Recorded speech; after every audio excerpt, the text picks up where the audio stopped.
Good morning সবাইকে। High, আমি বর্ণালী দাস আর আমার নতুন একটা মেহেন্দির ভিডিওতে সবাইকে ওয়েলকাম।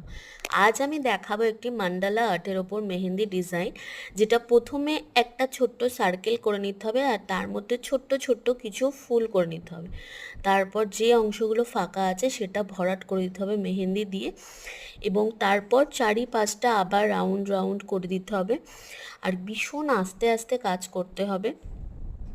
তারপরে এই ঝিরি ঝিরি ঝিরি ঝিরি ঝিরি রাউন্ডগুলো দিয়ে সুন্দর করে ডিজাইনটা করতে হবে, এবং তারপরে ছোট্ট ছোট্ট আবার ফ্লাওয়ার করে দিতে হবে। ঠিক আছে? আর এটা করা খুবই ইজি। এটা সাধারণত হাতের ব্যাক সাইডে করতে পারো তোমরা। খুব ভীষণ ভালো লাগে ব্রাইডাল মেহেন্দি যখন করবে তার হাতের ব্যাক সাইডে যদি এই ডিজাইনটা করা হয় না, হাতটা খুব ভরাট লাগে আর খুব সুন্দর লাগে। কি ইজিলি না, তোমরা বাড়িতে প্র্যাকটিস করতে পারো। আর অবশ্যই কমেন্ট করে জানিও কিন্তু এই ভিডিওটা তোমাদের কিরকম লাগলো। চলো টাটা, দেখা হবে আবার নতুন ভিডিওতে। সবাই খুব ভালো থেকো। বাই।